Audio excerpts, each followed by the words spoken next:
J'aimerais que tu contemples sa présence. Lui qui est admirable. Il nous a renouvelé les dons et les souffles de vie ce matin. Nous disons, nous t'élevons plus haut. Car la Bible dit, aucun autre nom nous a été donné dans les cieux, sur la terre et sous la terre. Ce n'est que le nom de Jésus,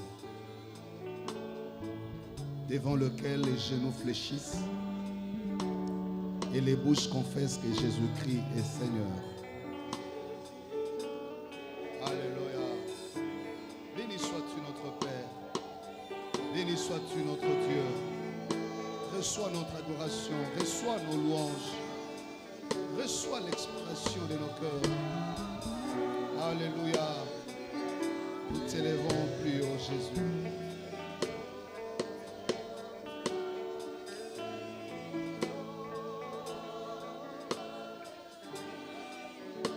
Yes. Est-ce que tu peux offrir à Dieu tes acclamations?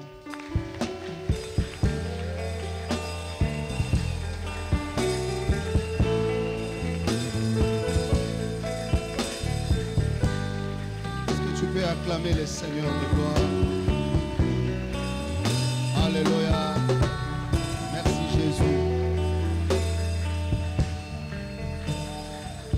Amen. Prions le Seigneur. Tendre Père, nous voulons te dire merci pour ce matin. Merci de nous avoir gardés, de nous renouveler les souffles de vie qui est pour nous un don gratuit. Merci pour ton Église ici réunie. Au beau milieu de ces mois de juin que nous avons consacrés à l'œuvre de l'Esprit, tu nous enseignes à discerner tes intérêts.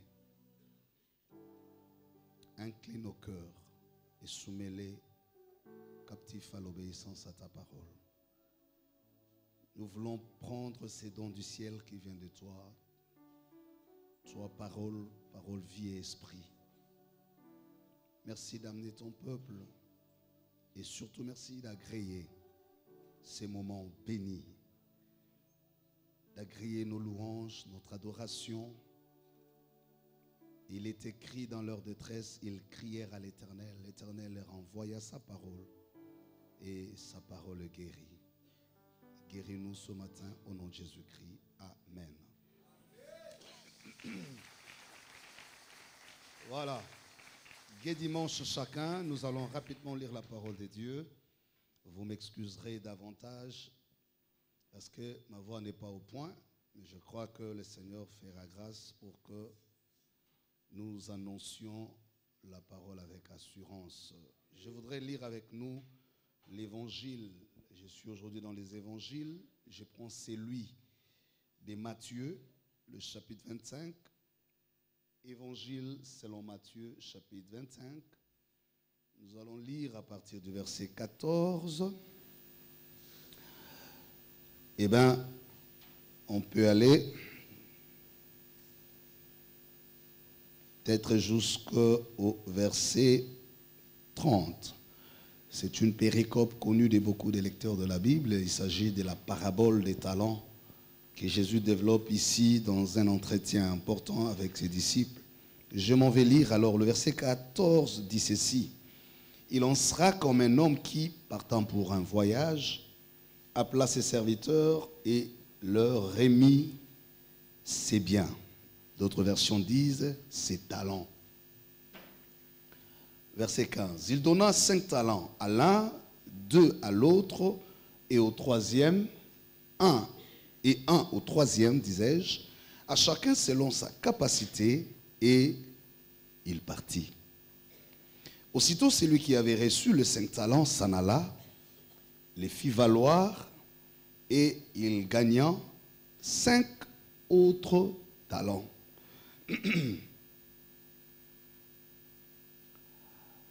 De même, celui qui avait reçu les 2 talents en gagnant 2 autres. Verset 18. Celui qui n'en avait reçu qu'un alla faire un creux dans la terre et cacha l'argent de son maître. Longtemps après, le maître de ses serviteurs revint et leur fit rendre compte. Celui qui avait reçu les 5 talents s'approcha en apportant 5 autres talents et il dit, Seigneur, tu m'as remis 5 talents. Voici, j'en ai gagné 5 autres. Son maître lui dit, c'est bien, bon et fidèle serviteur. Tu as été fidèle en peu de choses, je t'en confierai beaucoup. Entre dans la joie de ton maître. Celui qui avait reçu les 2 autres talents s'approcha aussi et il dit, Seigneur, tu m'as remis 2 talents. Voici, j'en ai gagné 2 autres. Son maître lui dit, c'est bien, bon et fidèle serviteur. Tu as été fidèle en peu de choses, je te confierai beaucoup. Alors, entre dans la joie de ton maître. Celui qui n'avait reçu qu'un talent s'approcha ensuite et dit, Seigneur, je savais que tu es un homme dur qui moissonne où tu n'as pas sémé et qui amasse où tu n'as pas vanné. J'ai eu peur. Je suis allé cacher ton talent dans la terre. Voici, reprends ce qui est à toi. Son maître lui répondit, serviteur méchant et paresseux, tu savais que je moissonne où je n'ai pas sémé et que j'amasse où je n'ai pas vanné. Il te fallait donc remettre mon argent au banquier et, à mon tour, j'aurais retiré ce qui est à moi avec un intérêt. Ôtez-lui donc le talent et donnez-le à celui qui en a 10 talents. Car on donnera à celui qui a, et il en sera dans l'abondance, mais à celui qui n'a pas, on ôtera même ce qu'il a. Le serviteur inutile, jetez-le dans les ténèbres du dehors, où il y aura des pleurs et des grincements des dents. Parole du Seigneur.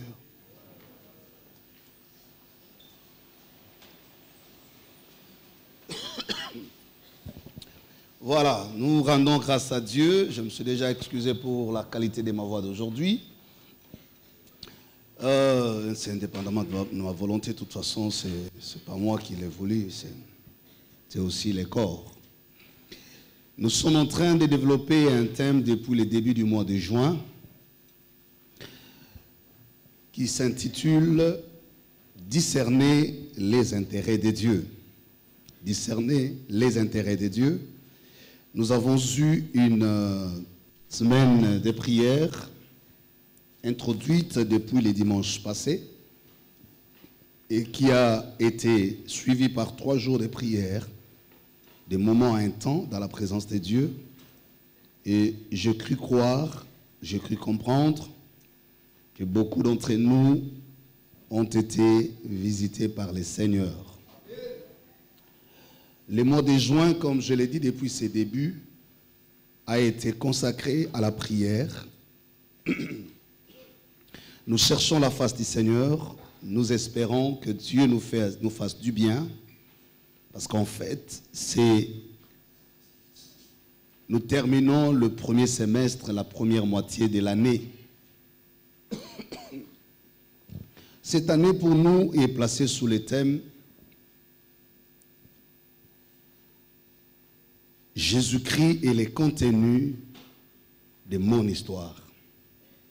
L'idée centrale pour nous, selon ce que Dieu nous a révélé, est de comprendre que dans notre parcours, dans notre histoire, c'est le Seigneur lui-même qui est le contenu. C'est lui qui se révèle à nous, c'est lui qui montre la direction à prendre. Nous nous confions davantage à lui. Mais pour aujourd'hui, parce que je ne voudrais pas aller dans plusieurs considérations, parce que les cultes à 2 offices ou 2 moments, je pense que les mariés doivent avoir connu un petit retard. Donc nous aurons également la bénédiction nuptiale des 2 couples aujourd'hui. Et donc ça sera la deuxième partie de notre culte. Mais qu'est-ce que nous voulons retenir aujourd'hui, nous qui sommes là, et ceux qui nous suivent en ligne, en direct, à partir d'ici ou de l'extérieur du pays? Discerner les intérêts de Dieu, comme je l'ai dit, voudrait simplement nous ramener à l'idée de savoir que Dieu,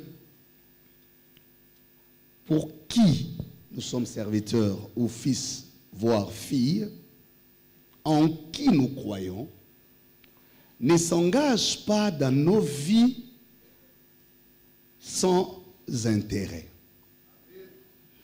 C'est un concept qui peut porter à confusion. Vous savez, quand vous rattachez l'intérêt à Dieu, ça peut troubler. On peut se demander, mais Dieu poursuit-il aussi des intérêts comme des humains? Lorsque nous disons discerner les intérêts de Dieu, la question est de savoir, peut-on aussi rattacher les intérêts à Dieu ou la notion d'intérêt à Dieu? J'ai l'impression que certaines personnes ne me suivent pas encore. Vous êtes en train de voir ce qui arrive en retard. Alors il faut me regarder ici et me suivre. Voilà, je voudrais votre attention ici. J'insiste que les concepts intérêt, très généralement, se rapportent aux humains, aux hommes, à la société. Et du coup, lorsqu'on dit intérêt, ou vous dites discerner les intérêts de Dieu, à première vue, ça porte un peu confusion. Parce que Dieu aurait quel intérêt dans nos vies? C'est pour cette raison que j'ai utilisé le texte de l'évangile de Matthieu, qui en fait nous présente la parabole développée par Jésus pour dégager clairement l'idée de l'intérêt de Dieu et poser par conséquent le fondement de ce que nous sommes en train de développer comme vérité en ces jours. Donc, rien que par la lecture de cette parabole, de la péricope présente, nous nous rendons compte que, effectivement, Dieu a aussi des intérêts. Donc, je voudrais déjà élaguer dans notre compréhension commune les doutes selon lesquels Dieu pourrait aussi avoir d'intérêt. Parce que la lecture vient d'affirmer, et ça c'est Jésus qui parle, par une parabole pour expliciter la pensée en disant « j'ai aussi des intérêts ». J'ai toujours dit, derrière chaque grâce se cache un mérite. Lorsque on développe la théorie ou la théologie de la grâce présentée comme la faveur, très souvent on omet de soutenir la thèse selon laquelle même pour des choses imméritées dans votre vie, il y a une raison qui les justifie. Si la grâce est une faveur parce qu'elle n'exige pas vos efforts personnels, vos mérites personnels, mais elle cache la raison de Dieu derrière. Je le redis en d'autres termes. La grâce est une faveur parce qu'elle te donne ce que tu ne mérites pas en fonction des capacités, des qualités et des critères.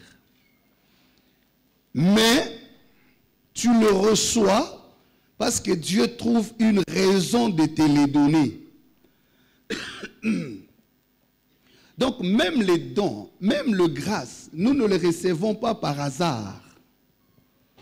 Chez Dieu, la notion du hasard n'existe pas.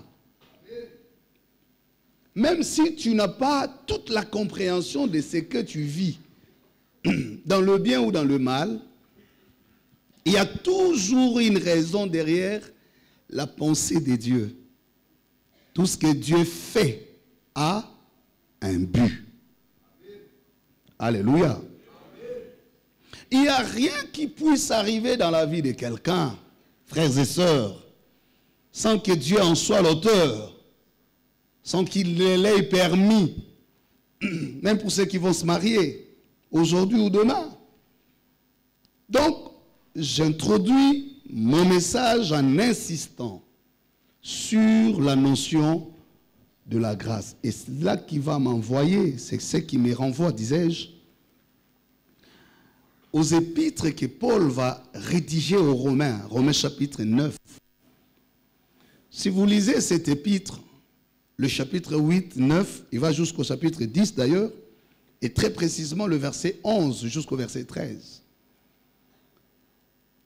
La Bible est en train de dire, j'aime beaucoup ces versets. Il faut les lire parce qu'il est très important. Je vais lire avec vous. Restez assis. Romains, le chapitre 9. Pour comprendre que la sélection que fait Dieu dans nos vies ne dépend toujours pas des éléments qui attirent l'attention des hommes. Voici ce qui est écrit. Le verset 11. Romains chapitre 9, verset 11.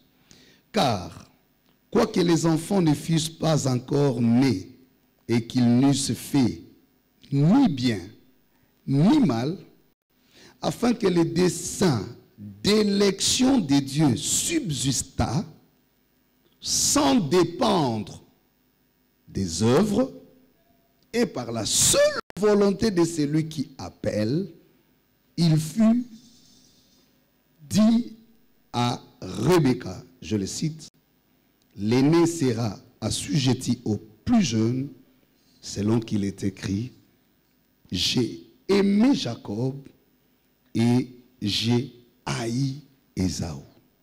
Paul de renchérir, verset 14. Que dirions-nous donc? Y a-t-il en Dieu l'injustice? Lui-même répond, loin de là. Alléluia. Car il a dit à Moïse, je fais grâce à qui je veux.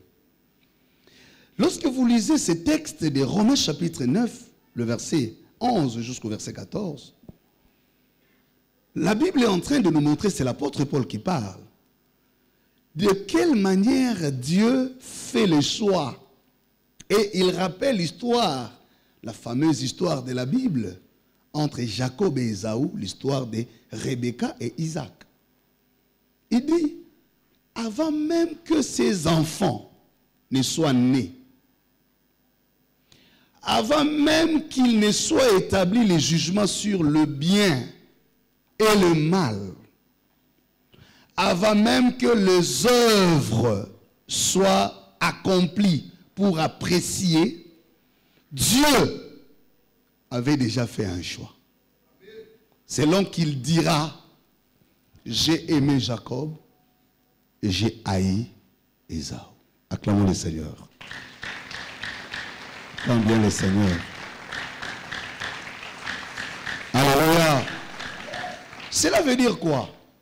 Ici, la Bible est en train de montrer le sens. Et Paul va poser la question, que retenir de cela, de cette attitude de la part de Dieu? Y a-t-il injustice de la part du Seigneur? En d'autres termes, pour quelle raison Dieu va aimer Jacob et haïr Ésaü? Qu'a-t-il fait Ésaü? Qu'est-ce que Jacob a eu de mieux que son frère Ésaü? Et c'est là que la Bible dit, avant même qu'ils ne fussent nés, ils étaient encore dans les entrailles. On ne connaissait même pas leur visage. Ça ne dépendait même pas des bonnes œuvres de l'un ou de l'autre. Il ne s'agit même pas de mauvaises pratiques. Mais dès le départ, et j'aime la phrase comment il dit, afin que le dessein d'élection de Dieu, le dessein d'élection de Dieu subsista.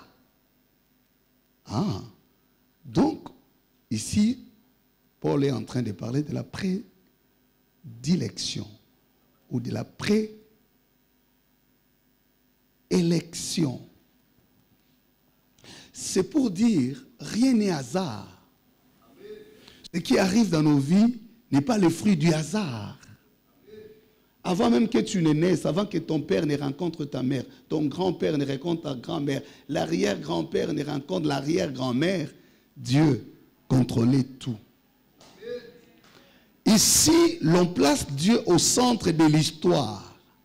On confirme que rien ne s'écrit dans l'histoire sans la touche de Dieu. Est-ce que quelqu'un comprend la théologie qui est derrière? C'est-à-dire même des situations qui nous font mal, même des situations qui nous font peiner, même celles qui donnent l'impression que Dieu n'est pas avec nous. Ici, la Bible te rappelle, il y a quelqu'un qui s'appelle maître des temps et des circonstances, en qui il faut placer toute la confiance et à qui il faut faire toute confiance. Même quand il n'y a aucune prophétie, j'ai toujours dit la prophétie ne résout pas tout. Tu restes, une prophétie n'est qu'une information de ce qui a été arrêté. La prophétie ne crée pas. Ce qui crée, c'est l'acte de la parole. Parce que Dieu a tout créé par la parole et la Bible dit rien de ce qui existe n'existe sans elle.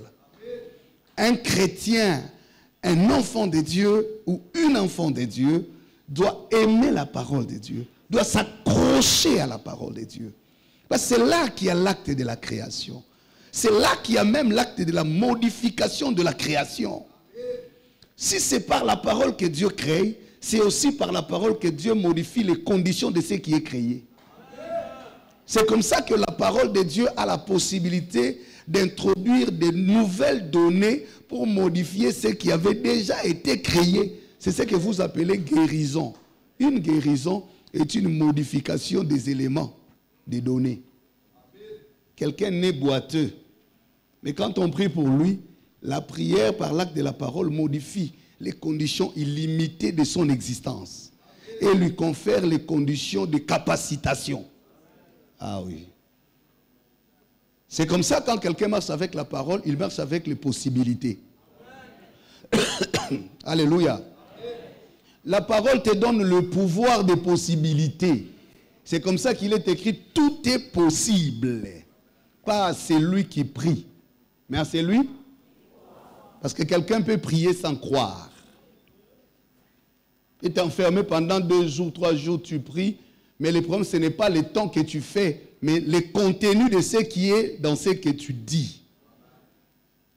Alléluia. Et je voudrais, par cet enseignement, t'amener à comprendre les éléments fondamentaux de la foi pour discerner les intérêts de Dieu. Les intérêts de Dieu, c'est aussi quand tu te décides d'aller prier. Est-ce que Dieu exauce toute prière? C'est là la question fondamentale. Nous voyons aujourd'hui nos églises remplies. Des gens qui viennent de toutes parts, des gens qui aspirent à Dieu, des gens et parfois des gens qui changent d'église, qui changent de pasteur, parce qu'ils sont en quête d'une solution. Et il voit aussi, on peut nous soumettre à des moments, comme nous l'avons connu ces 3 jours, des moments forts, un temps de prière. Mais ma question, croyez-vous que Dieu va tout exaucer de ce que nous avons dit? Dieu exauce là où il y a ses intérêts. C'est comme ça qu'il est intéressant de discerner les intérêts de Dieu. Parce que tu peux aller là où Dieu ne t'attend pas. Tu peux demander ce que Dieu n'a rien prévu. Ce que Dieu n'a pas prévu. Mais ce qui est bon, c'est qu'à la base, la Bible nous dit qu'avant même que nous n'entrions pour prier, lui, le Père d'amour, sait de quoi nous avons besoin.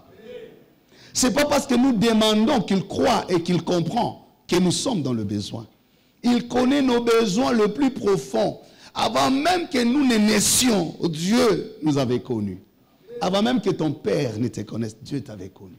C'est ça le sens de cet épître que je viens de lire. L'apôtre dit, le dessein de Dieu, le dessein d'élection divine, subsistait. Et parfois, Dieu fait certaines choses pour faire subsister le dessein de son élection. Je ne vais pas trop insister sur ces textes, parce que je vais rentrer dans mon texte de base de Matthieu. Que retenir finalement? Je voudrais donner 3 principes importants sur comment discerner les intérêts de Dieu. Le premier principe, chers frères, si vous voulez discerner les intérêts de Dieu, comprenez une chose. La présence des dons ou des talents de Dieu dans ta vie confirme la présence et les intentions de Dieu dans ton histoire. Je le répète. la présence des dons ou talents de Dieu dans ta vie confirme la présence et les intentions de Dieu dans ton histoire.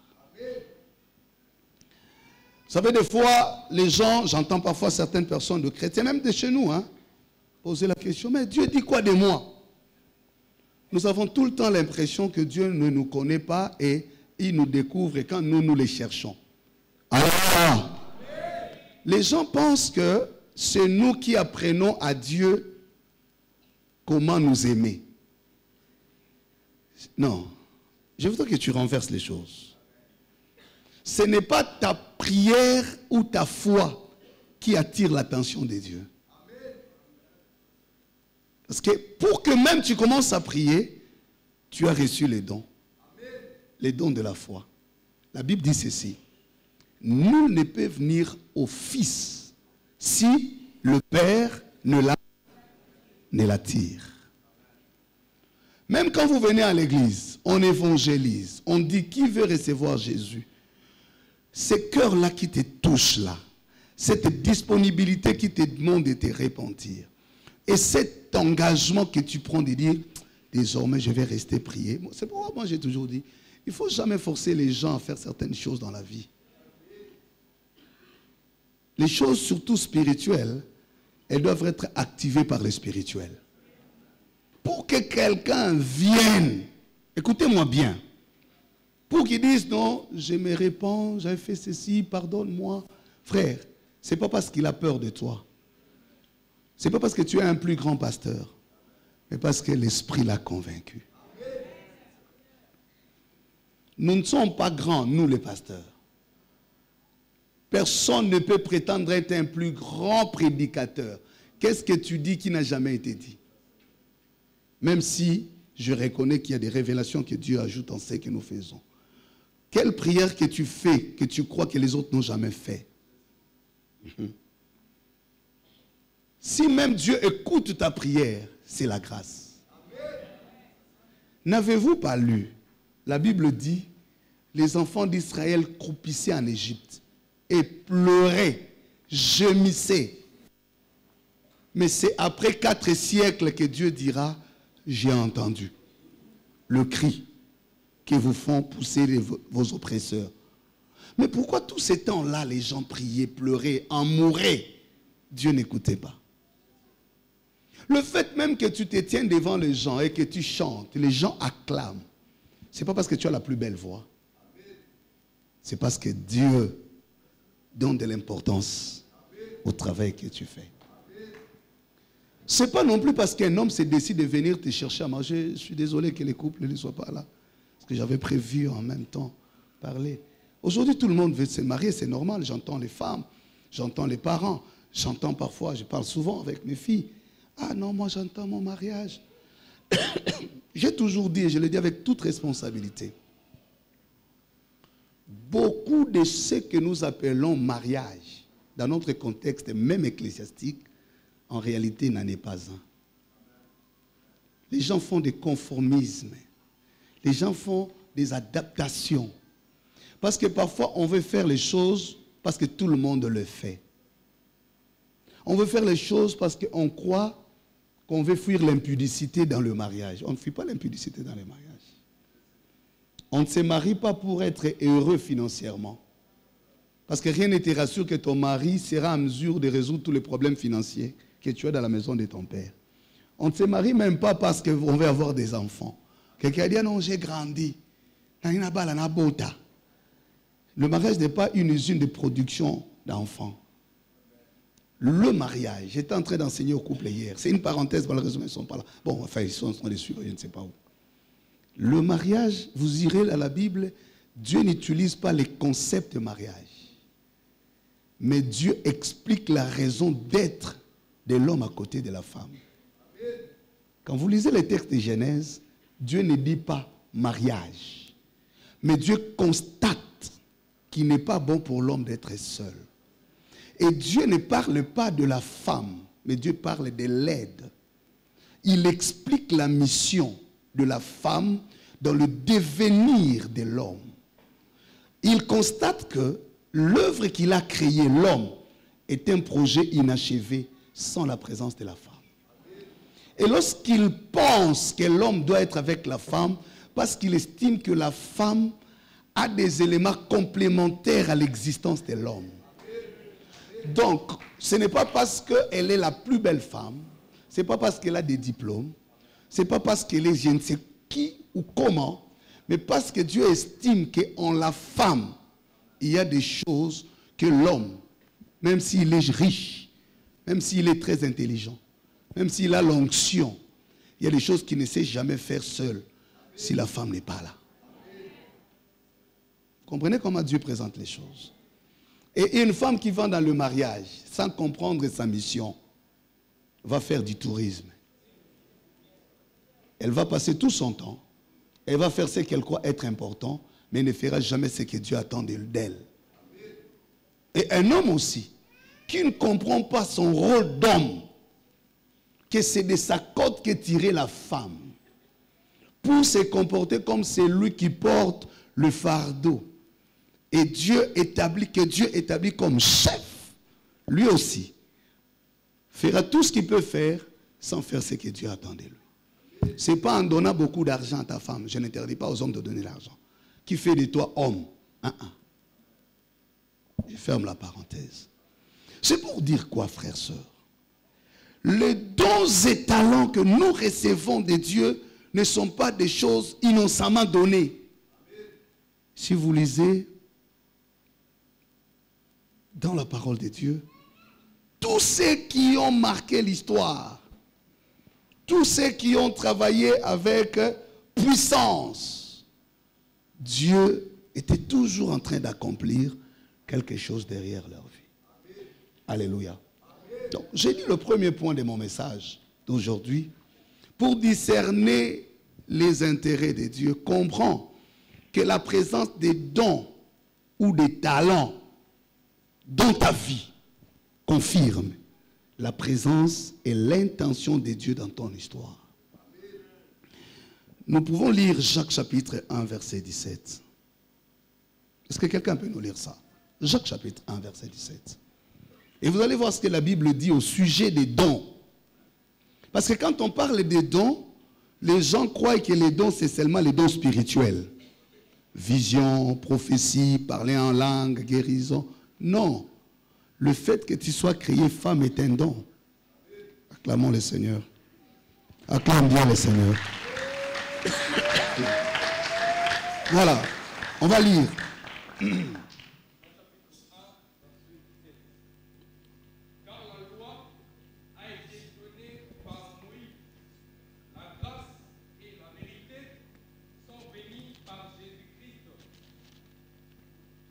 Jacques.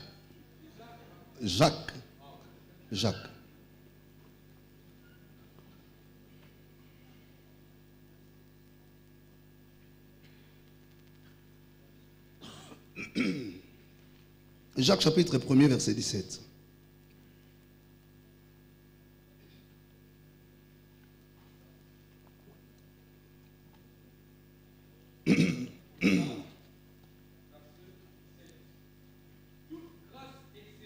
Et tout don parfait descend d'en haut du Père de lumière, sur lequel il n'y a ni changement, ni ombre de variation.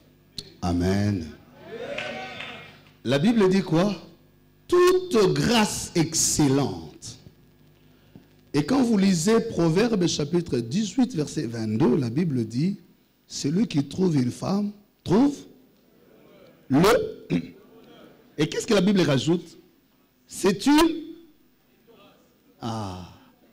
c'est une grâce. C'est un don. C'est une faveur. Donc, lorsque la Bible parle des grâces, des talents, ce ne sont pas que des dons spirituels. Être une femme telle que tu es là, Monsi à Mwindu, Monsi à Pembe, Monsi à Mokuse, à Moulaï, c'est un don. C'est une grâce. Alléluia. Mais est-ce que toi-même tu réalises que c'est un don? Parce que dans le problème, dans les dons, le problème, ce n'est pas seulement d'avoir un don, mais c'est comment tu l'utilises. Nombre chapitre 20, vous verrez, si Dieu a rejeté Moïse, c'est parce que Moïse, au lieu de parler au rocher, sous la colère, il est allé frapper les rochers. L'eau a jailli. Le miracle s'est accompli. Mais Dieu lui a dit, tu n'entreras plus à Canaan. Parce que tu ne m'as pas sanctifié aux yeux du peuple. J'attire notre attention, mon frère, ma soeur. Des fois, nous pensons que Dieu sera avec nous que quand nous deviendrons millionnaires. Pour ceux qui pensent et rêvent d'être millionnaires. Parfois, tu penses que Dieu sera avec toi quand tu vas te marier officiellement. Ou quand tu auras des enfants. Parfois, tu crois que Dieu sera avec toi ou confirmera sa présence quand tu auras fini tes études. Non, non, non, non, non, non, non.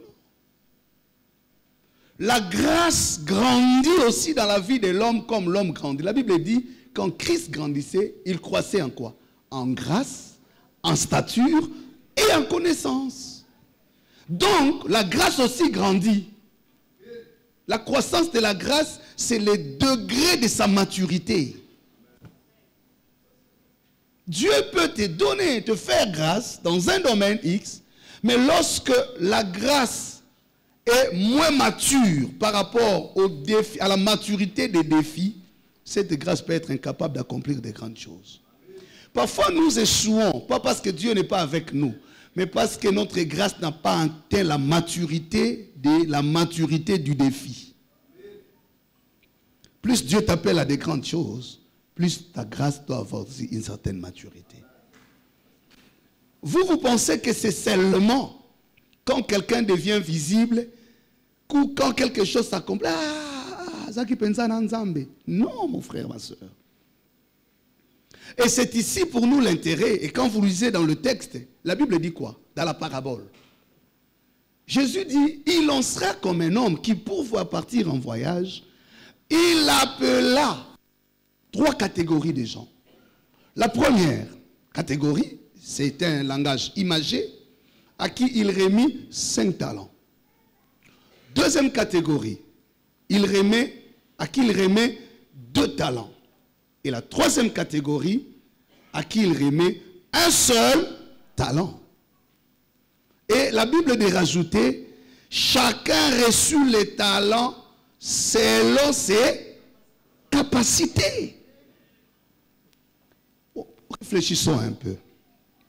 Sur base de quels critères la parabole peut nous confirmer l'idée de défier ou de confier aux uns et aux autres le talent à la limite de leur capacité?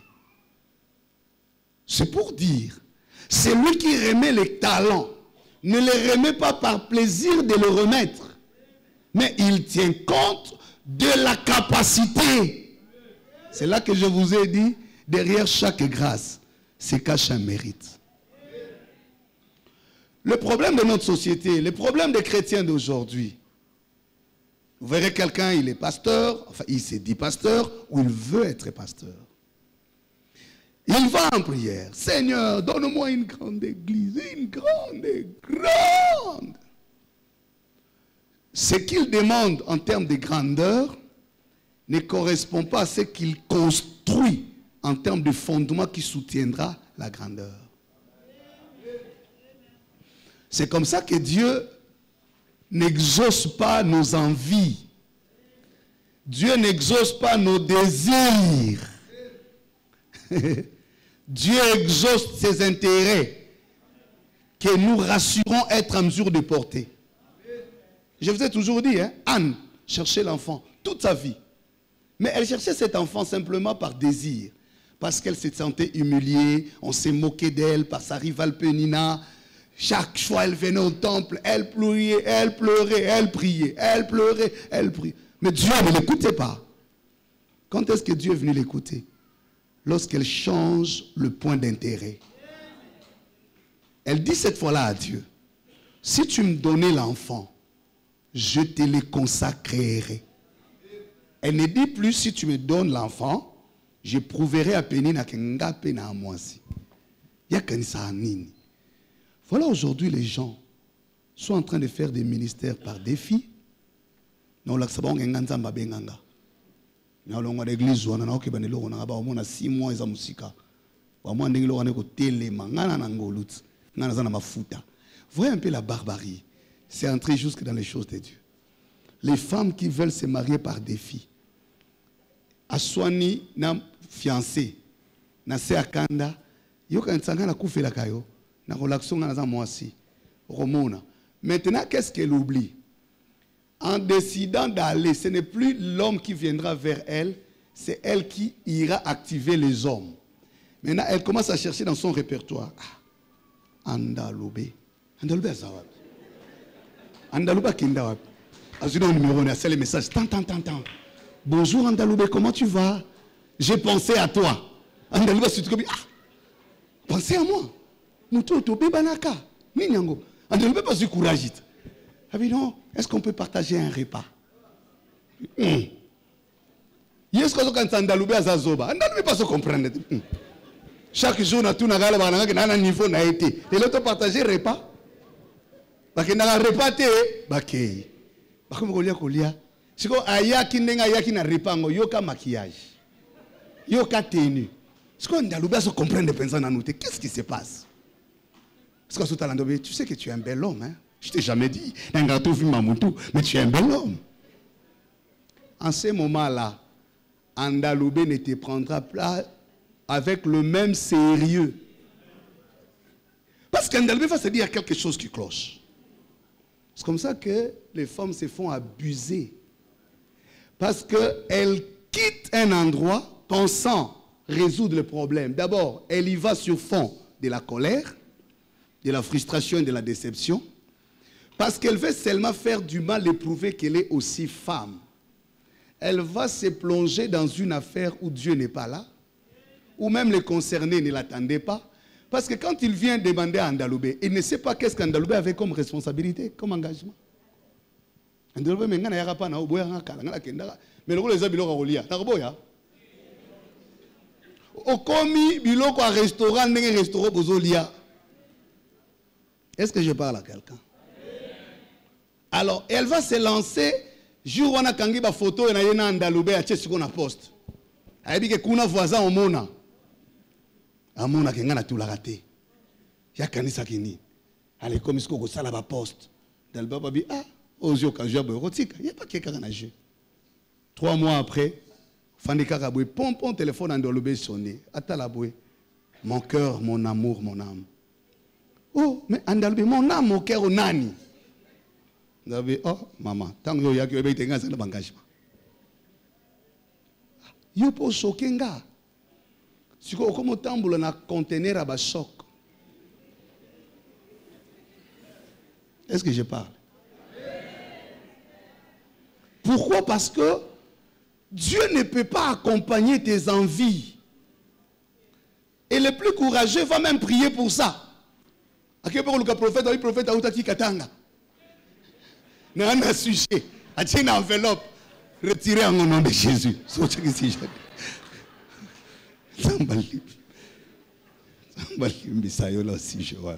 Retirez en nom de Jésus. Est-ce que je parle? Attention. Parce que tout ce que tu fais là n'est motivé que par la colère, par le goût de la vengeance, par les désirs.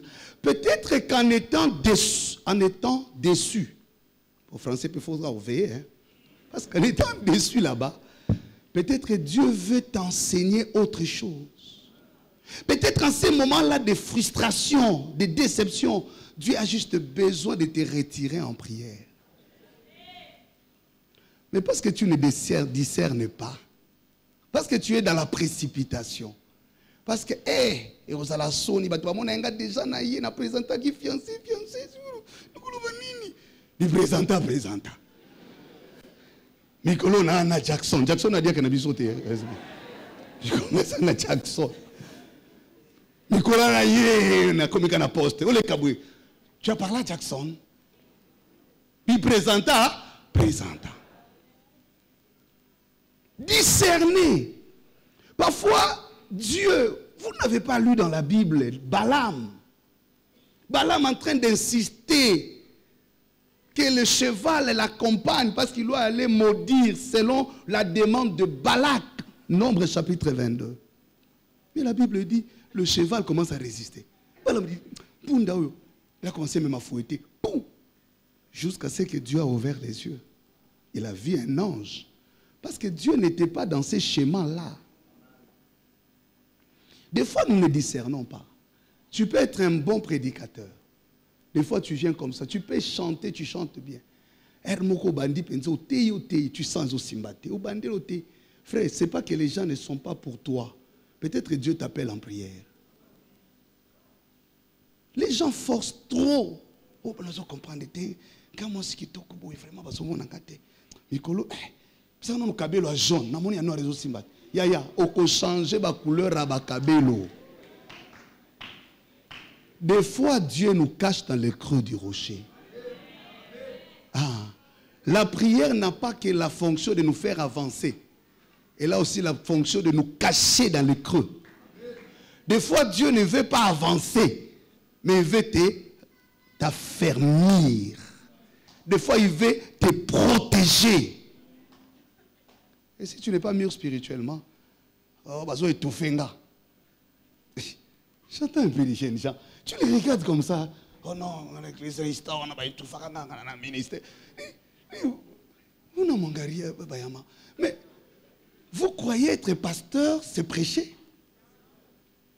Vous pensez que le ministère pastoral s'est réduit à la... Tu ne prêches même pas, tu exhortes. Tu ne sais même pas enseigner. Toi-même, tu as besoin d'être enseigné. Parce que tu as parlé avec un peu de zèle. Les gens disent, Amen, fire, prophesy. Demain, non, je dois commencer un ministère. Moi, Dieu m'a appelé. Si je peux chercher, on m'étouffe. Hein?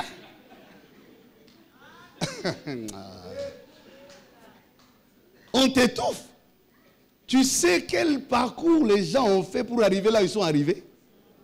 Tu as l'idée? Non, frère, les gens ici parfois simplifient tout.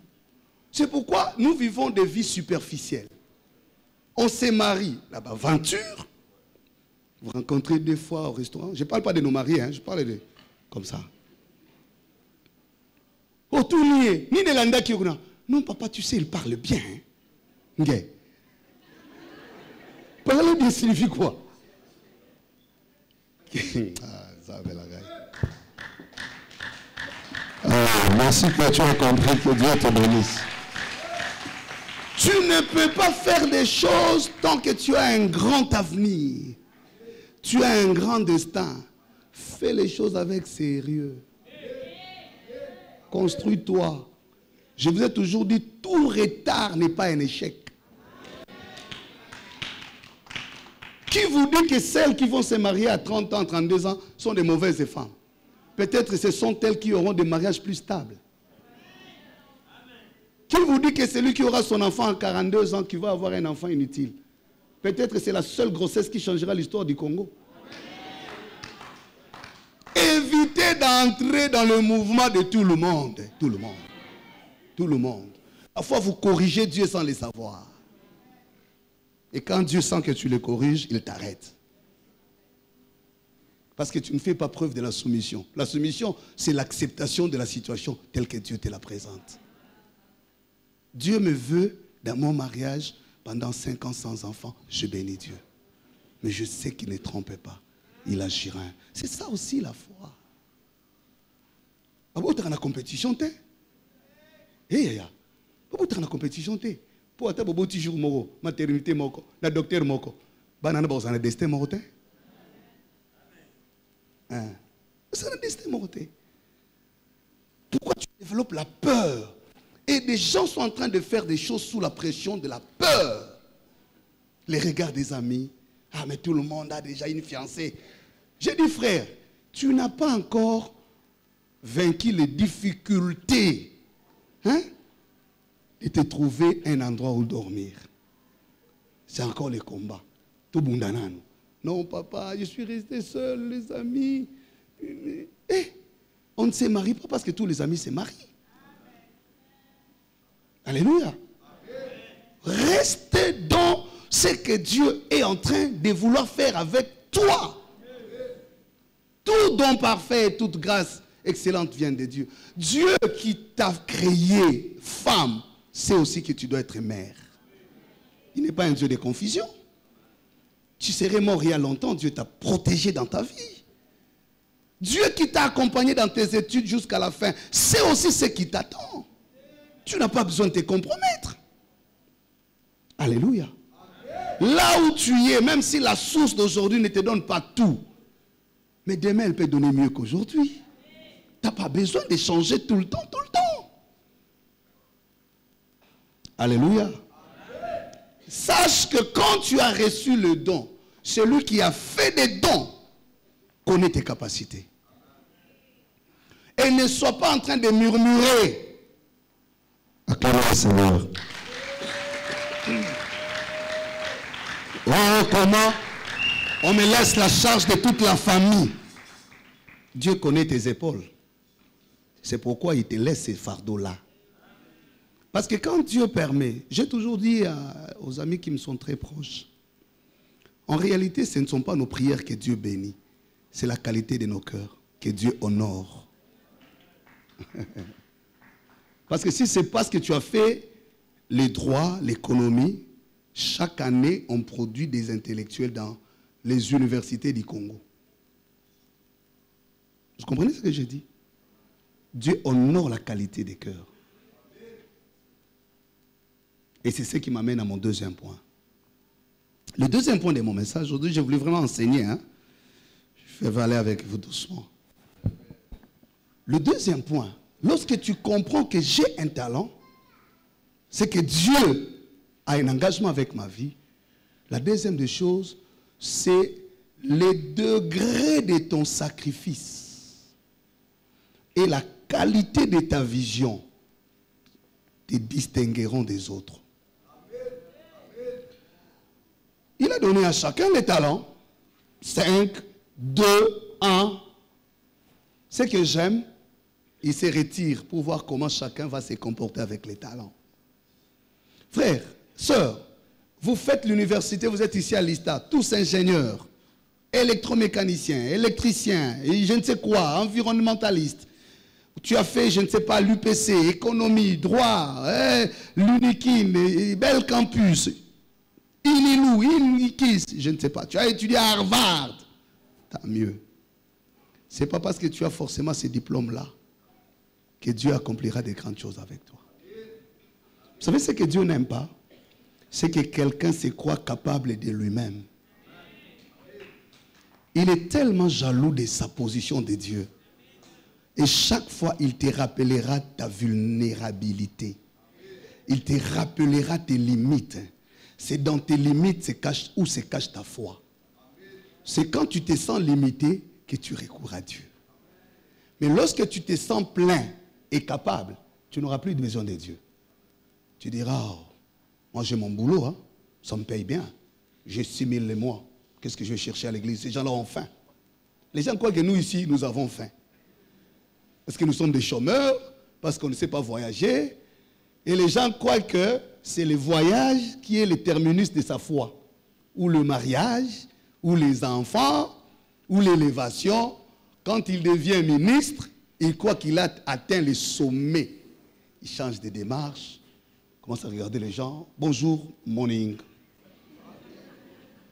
Au PC mot en français, il répond en anglais. Parce qu'il croit que c'est ça le sommet. Alléluia. Dieu nous bénisse. Dieu t'attend à des grandes choses.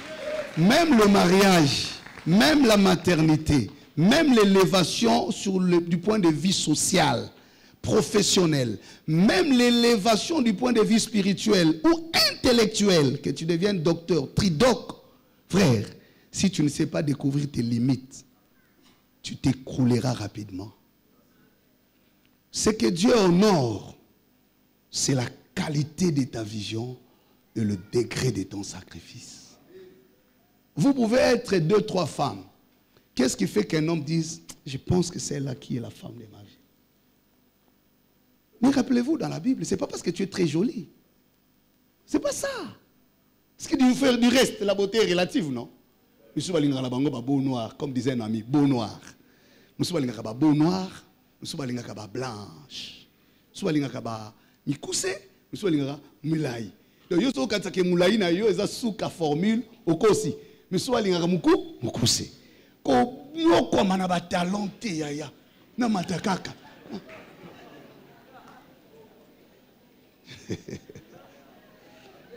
Comme la bakisi bimela melati na sala taille na oko et vous so akondi mingi lenge baby ata ba crayon nous aussi ma sous te pour taille oh pole allez ce qui te distinguera des autres, c'est la qualité de ta vision.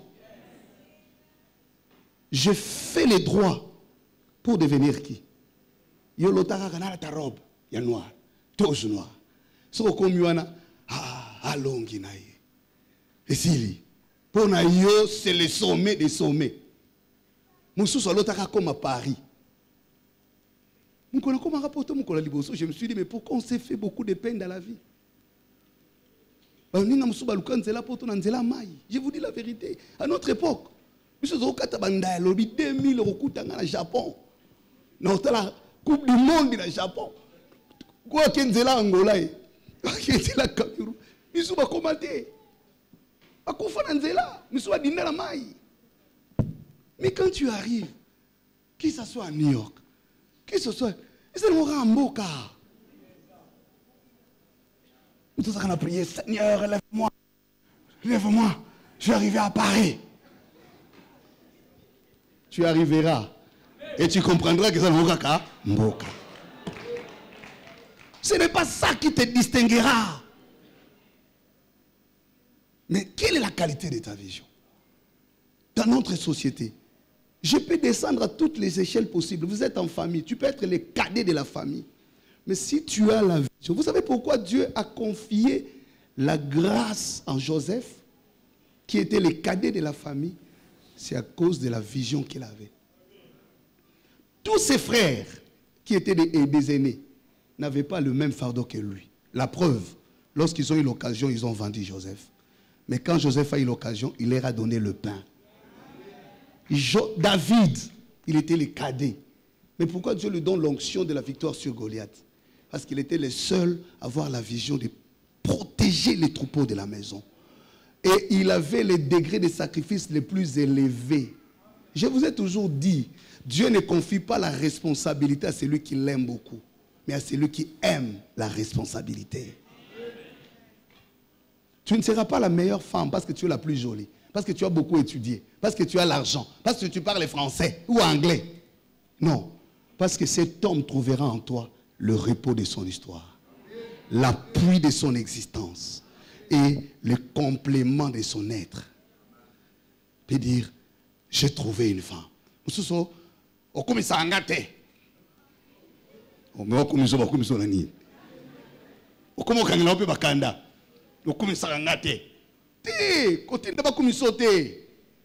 l'automatique.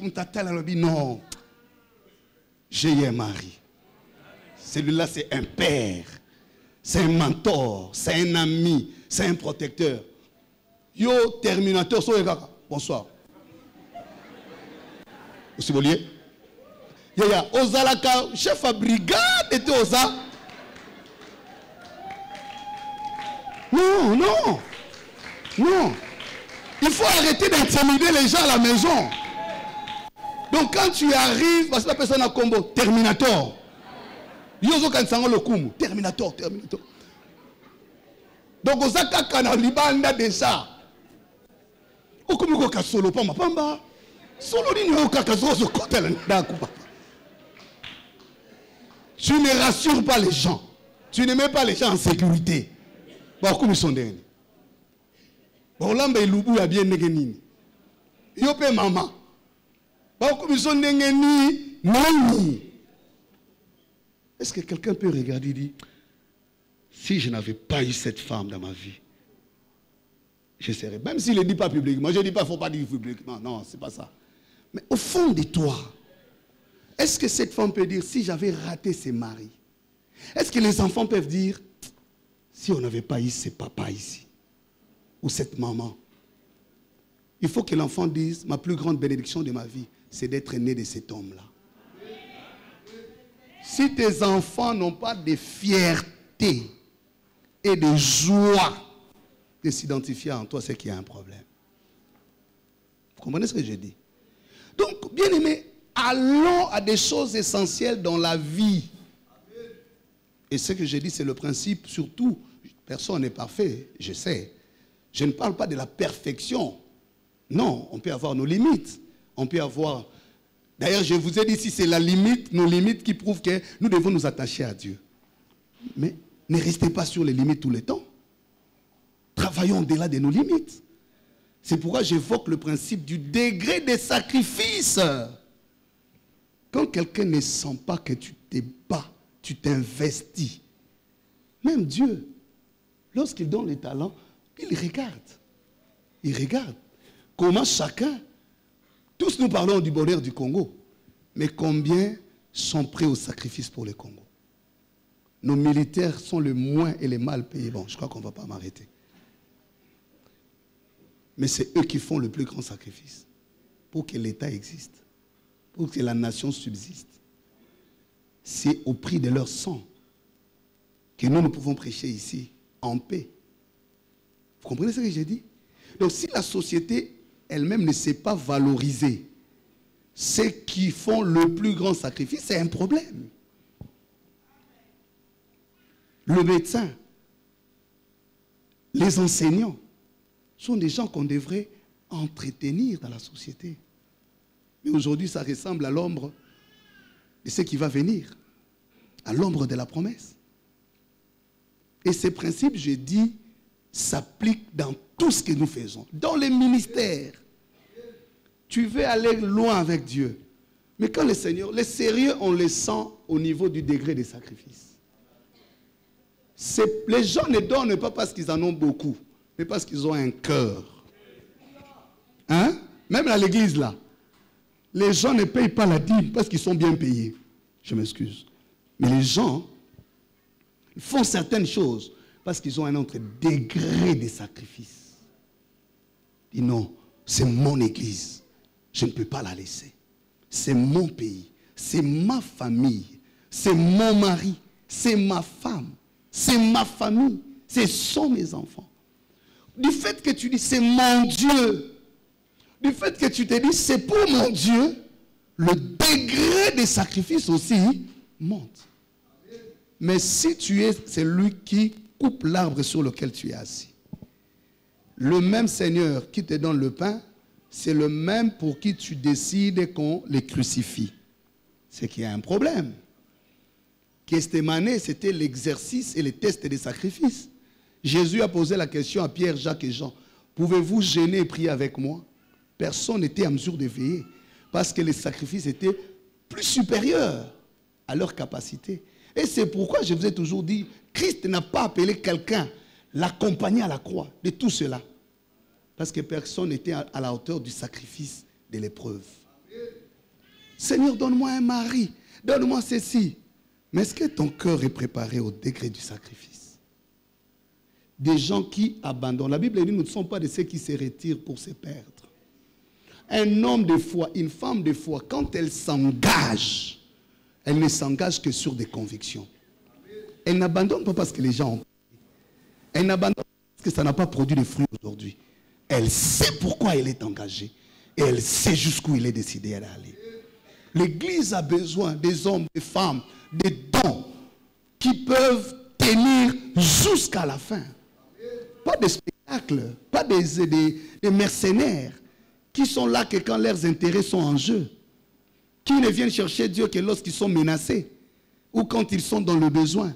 Quand est-ce que vous viendrez chercher Dieu parce que vous voulez donner à Dieu? Parce que vous voulez préserver les intérêts de Dieu. Parce que vous voulez construire pour Dieu. On ne peut pas chercher Dieu que quand on a besoin d'être construit par Dieu. On ne peut pas chercher Dieu que quand on a besoin d'être béni par Dieu. Mais Que dire un matin, tu te lui dis, aujourd'hui, je veux bénir l'œuvre de Dieu. Tu prends une décision. Mais tu fais des sacrifices parfois ailleurs. Ce qui n'est pas mauvais. Tu n'as jamais fait un sacrifice pour Dieu. Depuis que tu es chrétien. Il faut t'examiner. Il y a des gens qui pensent qu'on ne peut pas donner les offrandes de $100. Ils trouvent que c'est la fin du monde. Non, quand on aime Dieu, on dit ça c'est pour Dieu. Qu'est-ce que je n'ai reçu? Ce que j'ai me vient de Dieu. Tu ne peux pas penser que ce que tu fais pour Dieu, tu le perds. Tu n'as même pas le temps de passer 2 heures du temps dans la présence de Dieu. Alors que Dieu te garde 24 heures sur 24. Il te garde quand tu es conscient. Il te garde quand tu es inconscient. Il te garde quand tu es capable. Il te garde quand tu es incapable. Même quand tu dors, lui te garde. Mais des fois, il a besoin de toi 2 heures dans sa présence. Tu n'as toujours pas le temps. Non. Comment tu attireras les grâces de Dieu? Les intérêts de Dieu, c'est aussi ça. Quand Dieu nous regarde chacun, il regarde, il sait avec qui je peux faire quoi. Il sait que si je bénis cette femme ici, elle a un cœur. Derrière elle, des familles seront bénies. Mais quand Dieu sait que vous avez un thème, il y a des gens qui savent faire des sacrifices. Hein.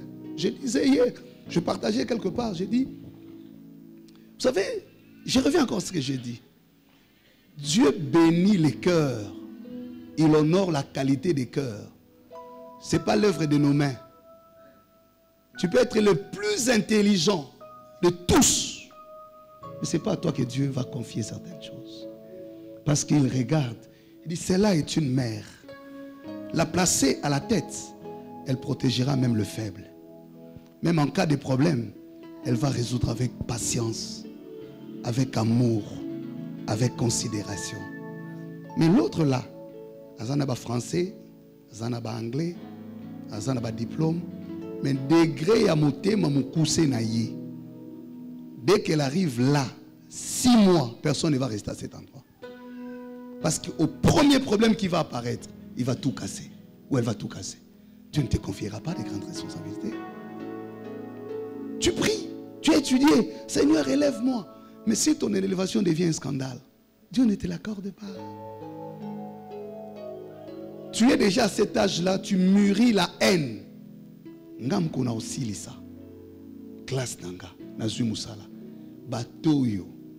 Lobaka kanzambete. Et puis on compte ça nzambe. Lobaka nzambete. Ongana ko sala. Quel est ce Dieu-là qui sent la menace des autres dans ta bénédiction et venir t'accompagner? Je vous dis, Dieu n'exauce pas nos envies. Non, ce sont ses intérêts. Un homme de Dieu, ce n'est pas seulement la qualité de sa connaissance qui compte. C'est aussi la qualité du cœur, la grandeur d'âme. Tu ne peux pas être un serviteur de Dieu si tu n'as pas la compassion, si tu n'as pas la patience, si tu n'as pas l'humilité. Des fois, on t'humilie et Dieu permet que tu sois humilié, mais il t'interdit de parler. Et tu ne réponds pas, tu t'étais. C'est ça être un serviteur de Dieu. Tu veux devenir la femme d'un serviteur de Dieu. Ah ben écoutez, il y a beaucoup de facteurs qui jouent. Hein? Beaucoup de facteurs qui jouent. Dieu ne confie pas des responsabilités pour faire plaisir. Il voulait s'assurer que derrière cette femme-là, la vie de cet homme sera prolongée. Le ministère de cet homme sera stable. Son foyer prospérera. Mais toi, tu es là, tu es jeune fille en train de prier. Seigneur, donne-moi le frère, l'ancien, les diacres, l'apôtre. C'est bien. Mais, yomo kaka, ngaiko ndina zaba sakana na ngate. Onyatinga na nyatiyo. Comment Dieu va t'accompagner? Tu es en train d'envier cet homme-là. Que Dieu me donne cet homme. Ah non, mais c'est cet homme-là qui a tous les fardeaux de la famille sur ses épaules. Est-ce que tu seras en mesure de l'accompagner? Combien de gens se sont éteints quand certaines femmes sont entrées dans leur vie? Combien de femmes ont perdu leur grâce quand certains hommes ont entré dans leur vie? Il n'y a pas que chez les hommes, hein? Ah, mais je dis aussi aux femmes, ne vous en faites pas. Il y a des femmes qui ont perdu la clarté de leur vision, la flamme de leur grâce, à cause de certains mariages.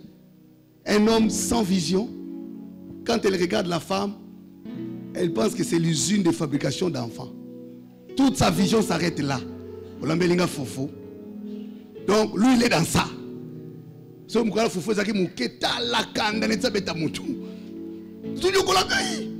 Il peut même pleurer.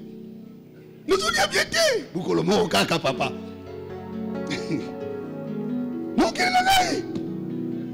Et pour ça, tu embêtes tout le monde parce que jour on a foufou balamba que ça qui mouké. Makele les bandits. Ah bah voisin bazoyoka. Non, non, non, non. C'est qu'on y kolangai. Mais qu'on y komawa. Papa ba on y kolani. De la foufou sur la belangai. De la foufou, de la foufou. Non. Que Dieu nous aide, hein. Nous sommes là, papa. Hein? Que Dieu nous aide. Parce que parfois ça n'est pas ainsi. Hein? J'ai fini mon enseignement. Est-ce que ça passe? Est-ce que ça passe sérieusement?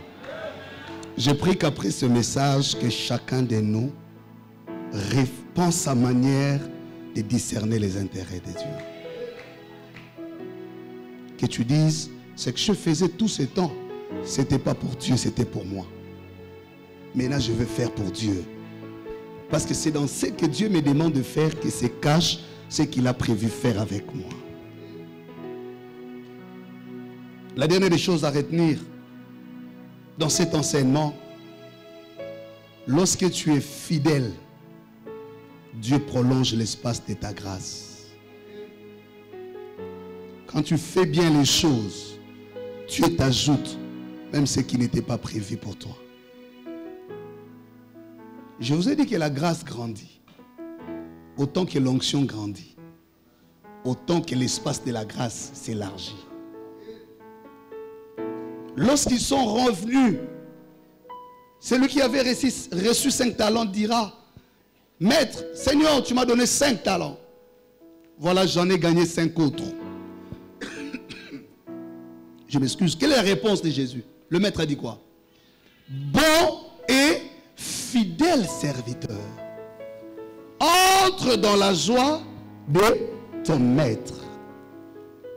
Celui qui avait reçu 2 talents dira, Seigneur, tu m'en avais confié 2.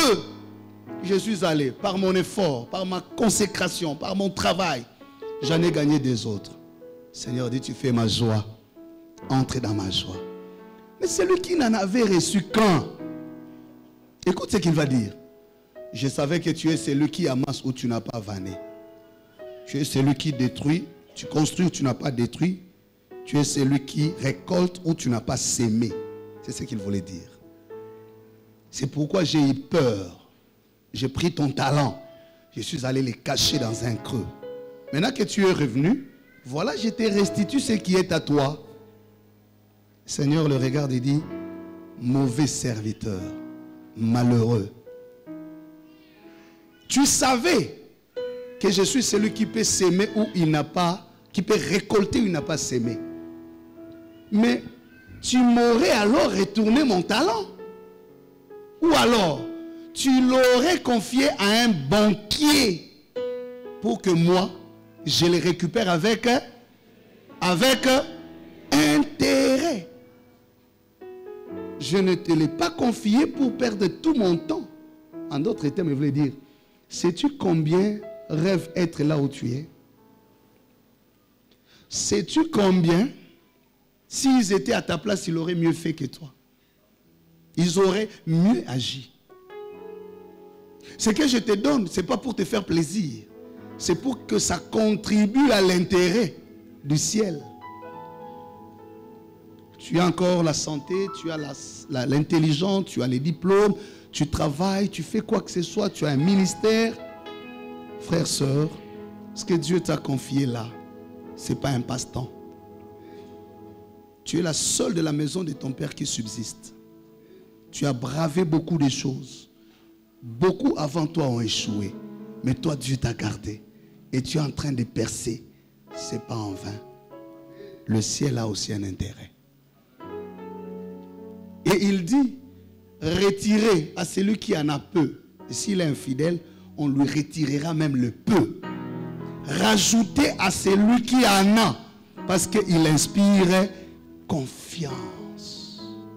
J'ai pris de tout mon cœur.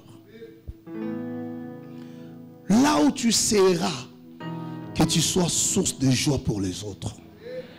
Que tu deviennes représentant des intérêts de Dieu dans ta famille. Je t'appelle au plus grand sacrifice de ta vie et à la clarté de la vision. Ne fais pas les choses parce que tout le monde le fait.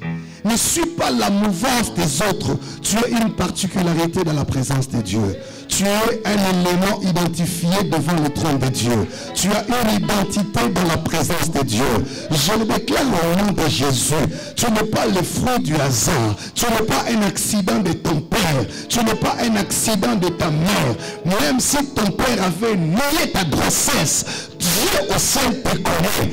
Même si tu sors d'une famille qui n'est pas spirituellement assise, je dis Dieu te connaît. Ce que tu vis avec Dieu est un don. Et le Seigneur te rappelle ce matin, tout don parfait, ce que tu as est un don parfait. Tu es une jolie fille, c'est un don parfait. Tu es très intelligent, c'est un don parfait. Cela vient de Dieu.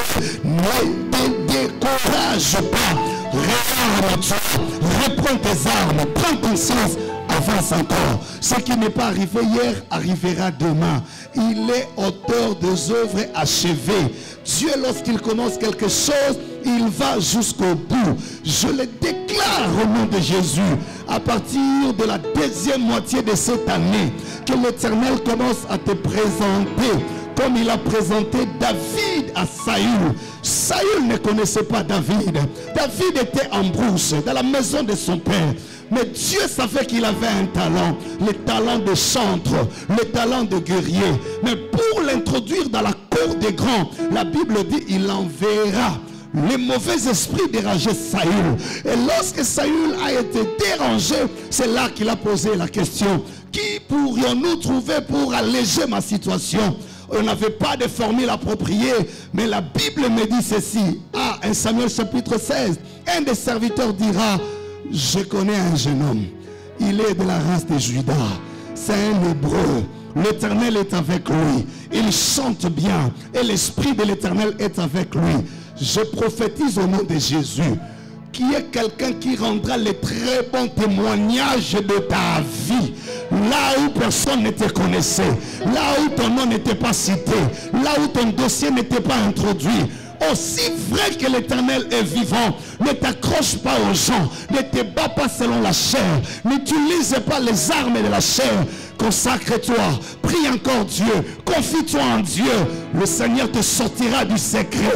On parlera de toi là où personne n'a imaginé que tu entreras. Je dis à quelqu'un, avant que tes pas n'arrivent, l'écho de ta grâce précédera. Je le prophétise au nom de Jésus. Il arrive des temps où on va parler de toi sans toi. On décidera de toi sans toi. On dressera la table pour toi sans toi. La Bible dit: vous mangerez là où vous n'avez pas semé. Vous buvrez dans le breuvage que vous n'avez pas rempli. Parce que tu as dit à cette parole, amène à cette parole, pareille chose arrive dans ta vie. Le serviteur de Saül dira: je connais un homme. Oh, j'aime la suite. La Bible dit, Saül va dire: allez me le chercher. Pendant que David venait, sa maison était pauvre, son père était méconnu. Je dis à quelqu'un: ne crains pas la pauvreté d'aujourd'hui. N'aie pas peur de ton histoire, n'aie pas peur de ton passé. Ce qui est passé est passé. Vois de nouvelles opportunités que Dieu est en train de préparer pour toi. Un grand peut sortir des pauvres. La Bible déclare: du fumier, il retire l'indigent. De la poussière, il relève le pauvre. Même si ton père n'a pas eu de nom, le nom de la famille commencera par toi. Et tu rattraperas le nom de toute la lignée. Pendant que David entrait en présence de Dieu, la Bible dit Saül le regarda et il l'aima. Et je rajoute encore à la prophétie, l'âme de Jonathan s'attacha à l'âme de David. David n'a pas eu que la faveur de Saül, mais Dieu l'a introduit au point que Jonathan était en mesure de lui donner sa ceinture, son manteau, son arme, c'est-à-dire le symbole de la royauté. Lui qui était le véritable prince, mais il a cédé la position de l'héritage de la royauté à David. Pourquoi? Quand Dieu te convainc, il convaincra aussi les hommes. Quand Dieu t'aime, il te fera aimer dans les cœurs des autres. Il y a moyen de changer nationalité, karaté, que changer école, que changer teinture, que changer de manche, que modifier mon couche, que modifier taille. Dieu sait comment il t'introduira. Pour ton mariage, tu n'as pas besoin de nier ton père. Tu n'as pas besoin au cause de combat famille. Si l'homme t'aime, il t'épousera tel que tu es. Même s'il est de telle tribu, tu n'as pas besoin de régner ces choses. Je l'ai dit comme pouce de Dieu, le Seigneur t'introduira à des endroits où personne ne t'attendait. Je dis à quelqu'un, on ne t'attend pas en juillet, on ne t'attend pas en août, on ne t'attend pas en septembre, mais ainsi me dit l'Éternel, aussi vrai l'Éternel est vivant, et la parole vient de lui. Il t'introduira dans la seconde moitié de cette année, là où personne ne t'attendait. Même le prophète ne t'attendait pas. Même ton père ne t'attendait pas. Le père de David ne s'imaginait pas par quel mécanisme son enfant deviendrait le fonctionnaire du palais royal. Il ne connaît personne. Il n'a pas de contact. Il n'a pas de connexion. Mais il n'a que le Dieu du ciel. Je dis à quelqu'un, nous n'avons ni char, ni chevaux. Mais ce que nous avons, c'est le nom de l'Éternel. Avec ces noms-là, tu entreras là où personne ne pouvait même faire un pronostic. Parce que tu dis amen à cette parole. Pareille chose arrive dans ta vie. Et la Bible dit quand David arriva, il trouva grâce aux yeux de Saül, qui lui confia la gestion et le port de son arme. Et la Bible est de rajouter, quand David jouait, les mauvais esprits qui étaient David. J'aime la question de Saül. Il regarde David et dit, ah, de qui es-tu fils? On a commencé à revérifier l'identité de la famille de David lorsque le don s'est révélé. Frère, écoute la prophétie. On revérifiera l'identité de ta famille. On reconnaîtra l'honneur à ta famille lorsque l'Éternel te positionnera.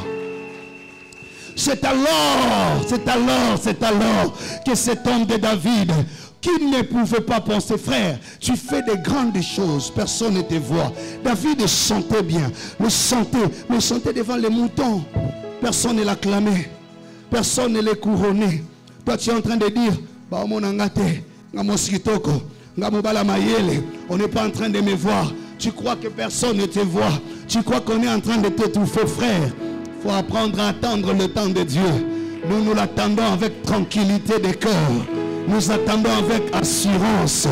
Oui, même si ça traîne, la Bible dit attends-la. Cette prophétie, attends-la. Elle s'accomplira. Celle qui s'est mariée a pris son mari et non ton mari. Celle qui a accouché son enfant et non ton enfant. Attends encore, tu n'es pas en retard. Qui t'a dit que tu as vieilli? Qui t'a dit que tu as dépassé le temps? Celui qui fait le don parfait, la Bible dit chez lequel il y a ni changement. En d'autres termes, il ne renonce pas ses dons. Il ne sacrifie pas ses dons.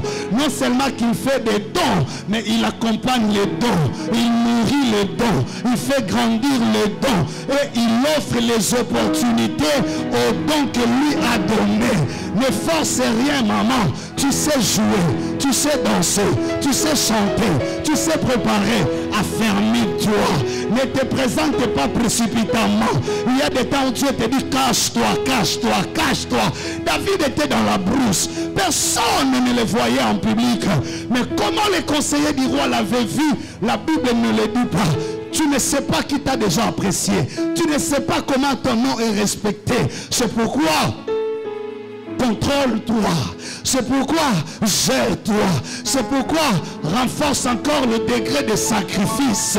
Peut-être que toi tu crois que personne ne voit que tu es la femme la plus sérieuse, la plus calme. Peut-être que tu crois que personne ne reconnaît tes qualités. On t'a déjà vu il y a longtemps. Et il y a une discussion qui se passe autour de ton nom. Je parle comme prophète de Dieu. Écoute-moi, c'est André qui a amené Pierre vers Jésus. Mais quand Pierre arrive, Jésus dit à Pierre, c'est toi qu'on appellera Pierre. Et sur cette pierre, je bâtirai mon église. Pierre ne connaissait pas Jésus. C'est André qui avait vu Jésus. Je dis à quelqu'un, c'est le serviteur de Saül qui connaissait Samuel. Saül ne le connaissait pas. Mais lorsqu'ils arrivent vers Samuel, l'Éternel dit à Samuel, l'homme qui va se présenter à telle heure, c'est lui que je rendrai pour roi. Mais quand ils arrivent à deux, le roi lui a dit, le prophète a dit à son serviteur, laisse-moi. J'ai des choses à parler uniquement avec lui. Mais celui-là pouvait se dire, mais lui ne te connaît pas. C'est moi qui ai même payé l'offrande du prophète. Mais comment est-ce qu'on les... Je dis à quelqu'un comme prophète. Ah là là là là là là là là. Je dis à quelqu'un. En réalité, ce n'est pas toi qu'on connaîtra. On connaît quelqu'un d'autre. Par accident, on viendra juste avec ton dossier. On viendra juste parler de toi. Mais les choses vont être déclenchées à partir de là. Je suis en train de voir des hommes qui vont accéder à de nouvelles responsabilités. Pendant que je parle, je vois la lettre A devant moi. Je comprends ce que Dieu me dit. Il dit, il est alpha. Il veut commencer des choses qu'on n'avait pas vécues dans le passé de notre parcours. Je le prophétise au nom de Jésus. Je vois des femmes qui accéderont à des responsabilités où même leurs parents n'étaient jamais arrivés. Tu te poses la question, personne ne me connaît à cette échelle-là. Personne ne me connaît à ce niveau-là. Comment j'y arriverai? Oui. Celui qui fait des dons, ouvre aussi les portes pour les dons. Offre aussi les opportunités pour les dons. C'est pourquoi Dieu te demande, augmente les sacrifices. Ne te laisse pas ébranler. Ne laisse pas la jalousie des hommes te rendre méchant. Ne laisse pas la méchanceté des hommes détruire ta bonté. Ne laisse pas l'injustice des hommes enlever ta passion et ta compassion. Oui, ils vont te critiquer, ils vont te combattre. Mais ce que le diable cherche, c'est de t'arracher la compassion et la passion. Ne perds pas la passion que tu as pour Dieu. Ne perds pas la compassion que tu as pour les âmes. Ne perds pas l'amour que tu as pour Dieu. Il y aura des situations et elles cherchent à te déstabiliser. En te déstabiliser, c'est quoi? De t'enlever la patience. La chose qui te distingue des autres, c'est parce que tu es une femme patiente. Le diable n'attaque pas ta beauté. Le diable n'attaque pas ton argent. Le diable n'attaque pas tes fonctions. Le diable attaque ta patience. C'est ce que le diable a attaqué chez Moïse. Nombre chapitre 20. La Bible dit qu'il était un homme de grand cœur. Un homme tellement patient. D'ailleurs, lui, Koukouma, il parlait toujours en retard. Il ne réagissait pas. Mais un jour, le diable l'a poussé à bout. Dieu lui dit, parle au rocher. Des murmures du peuple. Ah, toi Moïse, pourquoi tu nous as amenés ici? 40 ans après, ils continuent toujours à poser la même question. Après avoir traversé la mer Rouge, ils ont mangé la manne, ils ont bu l'eau du rocher. Qu'est-ce qu'ils n'avaient pas vu pour douter encore de Moïse? Ce jour-là, il a perdu patience. Il pose la question, est-ce que c'est de ces rochers que l'eau vous viendra? Oh, je prie que tu ne tombes pas dans ça. Le diable est très malin. Il veut te pousser à ça, papa. Maman, il veut te pousser à ça. Il veut te pousser à une décision irréparable. De la rupture. Peut-être que tu regretteras demain. Il veut te pousser à prendre une décision. Peut-être de noyer ton propre enfant. Tu le regretteras demain.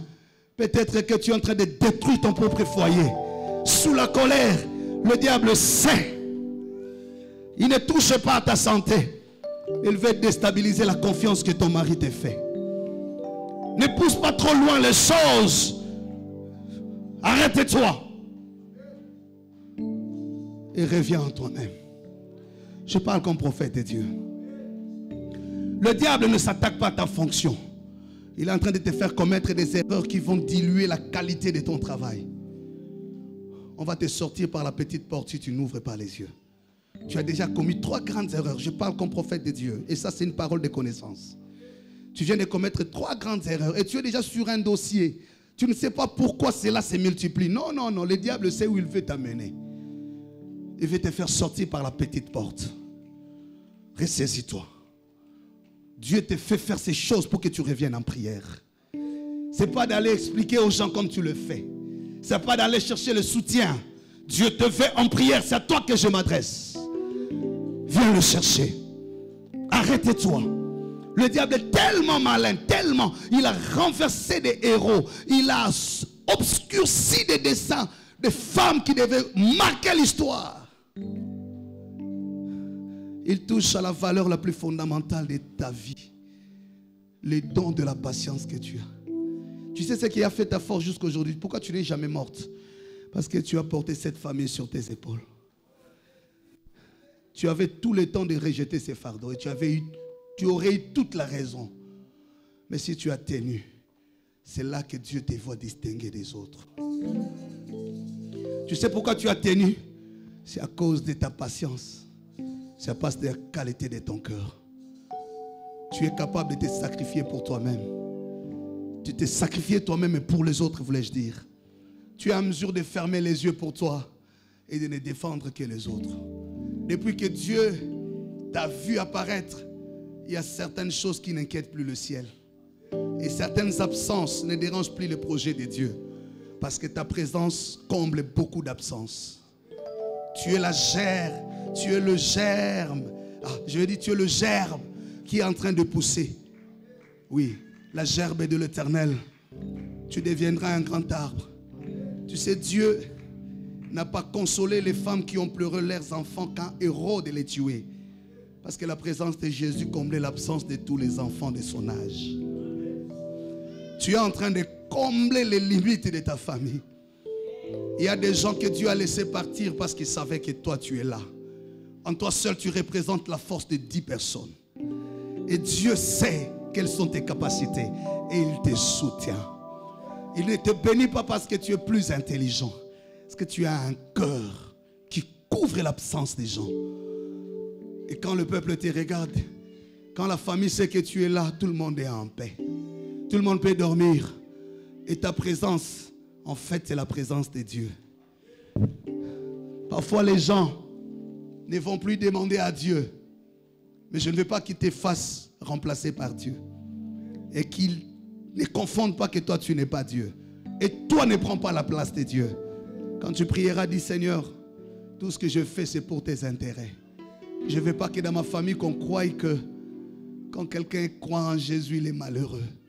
Je fais ces choses pour que ma famille sache qu'elle n'a pas de raison d'aller vers les féticheurs. De croire qu'avec Dieu, même en étant orphelin, on peut vivre. Je fais ces sacrifices pour que mon mari ne dise pas que les femmes qu'on épouse à l'église sont décevantes. Même si je subis ces choses, mais je ne protège pas seulement mon amour, je protège la dignité et la fierté de l'église. Je prie que tu sois cet homme qui dira, je tiens parce que j'ai le poids de l'arche sur mes épaules. Si je lâche, l'arche va tomber et le peuple va se disperser. Je dis à quelqu'un, tiens encore, augmente le sacrifice. Parce que l'arche est sur tes épaules. On n'a pas déposé l'arche sur les épaules de n'importe qui. Ce sont les 7 sacrificateurs. Tu as le chandelier entre les mains. Ne cours pas en vitesse. Si il s'éteint le chandelier, l'obscurité envahira toute la famille. La dernière lumière qui prouve encore que Jésus est vainqueur est portée par toi. La dernière espérance est en toi. Beaucoup ont décidé d'abandonner Dieu. Beaucoup ont décidé d'aller chercher des féticheurs. Beaucoup ont lâché parce que le mariage a traîné. Tu es la flamme. La Bible dit, l'Éternel n'éteint pas la flamme qui s'allume encore. Et il ne brise pas le roseau qui est déjà fragilisé. Je prie que Dieu te conserve encore. Tu es la dernière flamme qui s'allume encore. Tu es le dernier modèle qui reste pour qu'on croie que sans le fétiche, sans la magie, sans l'occultisme, on peut percer avec Dieu. Ah, Jésus, il est temps que nous prouvions aux gens qu'on n'a pas besoin de faire ces choses pour aller loin avec Dieu. Il est possible d'atteindre le sommet sans se prostituer. Il est possible d'atteindre le sommet avec la prière, avec la grâce de Dieu. Il est possible. J'ai vu des femmes à 40 ans en train de lâcher. Je parle, la Bible dit ceci: le faible reste de la maison d'Israël aura des racines en bas et portera des fruits en haut. Tu es la dernière réserve qui montrera et qui défiera le monde. Que même après 40 ans, on peut avoir des jumeaux, on peut avoir des triplés. Je dis que la grâce se passe chez toi. Oh là là, tu es les derniers chiffres. Le combat que tu subis n'est pas pour toi. C'est contre toi, mais pas pour toi. Parce que tu portes l'exaucement et l'espoir d'un grand nombre. Je parle à un serviteur, accroche-toi à Dieu. Ne lâche pas. Il est possible d'émerger comme le cèdre du Liban. De pousser sur le sol aride. Tu n'as ni personne, ni soutien, ni manteau. Tu es de la race du cèdre, en train de pousser dans les rocs. Les gens regardent, personne ne comprend. Comment il est arrivé ici? Dieu a élargi l'espace de sa grâce. Il connaît la fidélité de son cœur. Il connaît son combat. Il connaît son engagement. Il connaît. Je dis à quelqu'un, Dieu te connaît. Fais encore du bien, avance encore.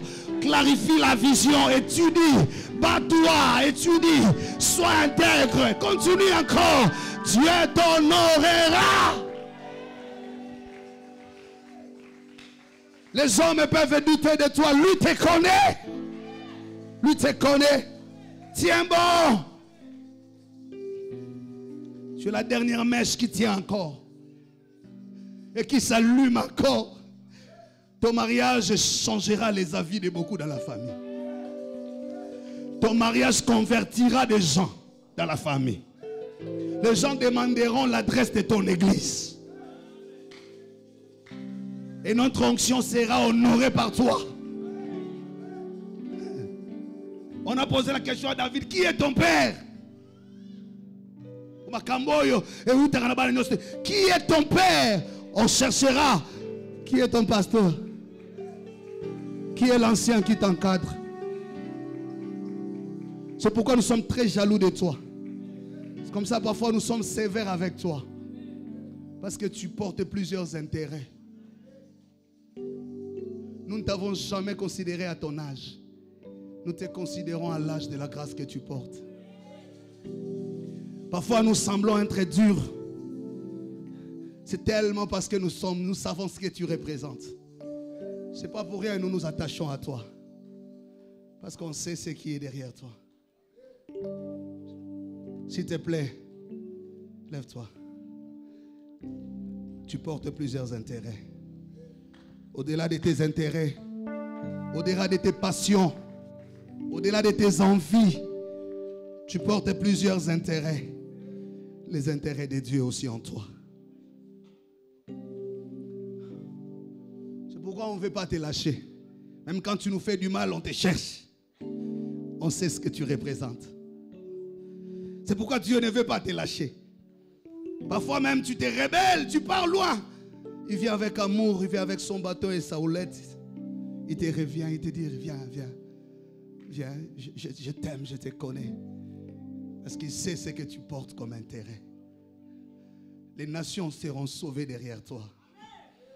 Tu as des épaules qui porteront le poids de beaucoup.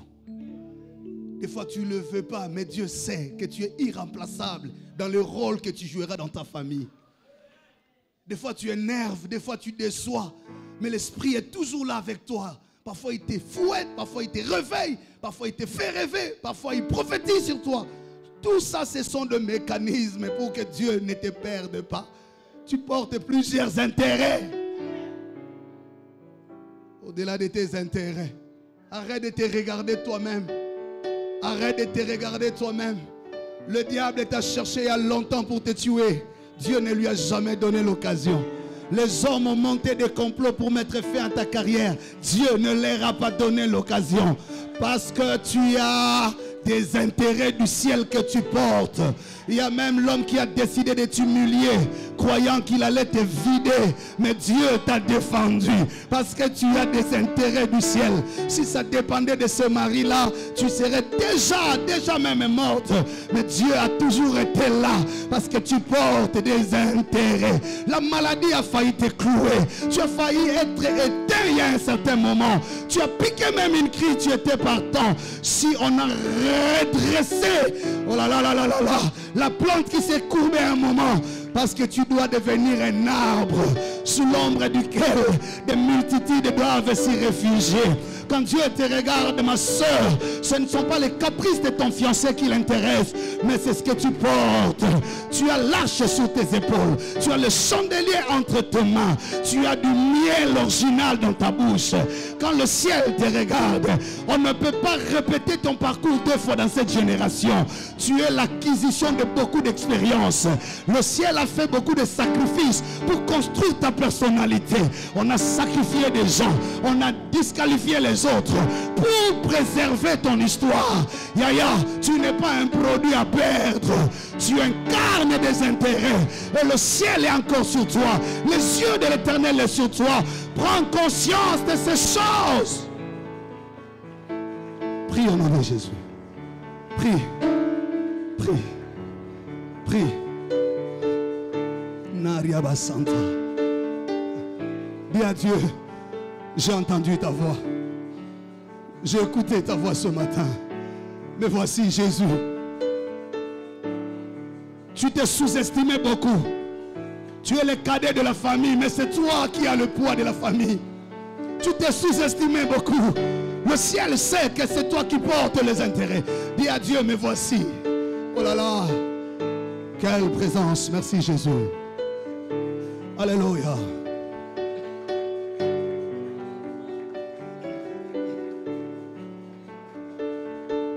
Alléluia. Le Seigneur est avec toi. Discerne les intérêts de Dieu. Tu as reçu les talents que les autres envient. Tu es la mère des serviteurs de Dieu. Ne pleure pas à cause de la pauvreté d'aujourd'hui. Les enfants là que tu vois, tu ne connais pas leur avenir. Tu seras fier demain, maman. Tu comprendras quelle est l'importance que Dieu te donne. Peut-être aujourd'hui tu es en train de pleurer à cause du travail, à cause de la santé. Mais je te dis, tu es la mère des serviteurs de Dieu. Ceux qui vont relever le Congo. Ne te lâche pas. Dieu est avec toi. Rabba Sandra. Alléluia. Oh Jésus, merci. Merci à toi, Père. Tu portes les intérêts du ciel. Yes. Reste calme. Je veux que tu pries après moi. Seigneur Jésus, je te bénis pour ton amour, pour toutes ces vérités. Qui suis-je pour avoir assez d'importance à tes yeux? Je reconnais aujourd'hui que je ne suis pas un accident de l'histoire. Aujourd'hui, tu m'as fait comprendre que le ciel a un programme avec ma vie. Le don, le talent, le grâce que j'ai reçu sont un programme pour toi. Je m'engage, Père, à faire des sacrifices. Aide-moi, car seul je ne saurais pas. Aide-moi, à ne plus me lamenter, à ne plus avoir peur, à ne plus regarder aux autres, à ne plus me comparer aux autres. Donne-moi la sagesse, donne-moi l'intelligence, donne-moi aussi la force. Père, honore-moi. Seigneur, tu as entendu la prière de ton fils et de ta fille. Je te les présente devant ton trône. Tu es en train de finir ces mois de juin avec des grandes mutations, des grands changements dans vos vies. Saint-Esprit, personne d'entre nous est capable de faire ces choses qui sont annoncées ici. Même moi, personne. Si toi tu ne nous viens pas en aide, nous ne saurons pas. Tu nous le dis parce que tu as décidé de nous accompagner. Soit avec ton église, soit avec tes serviteurs, soit avec tes servantes, soit avec tes enfants. Dans le nom de Jésus. Amen. Gloire à Jésus.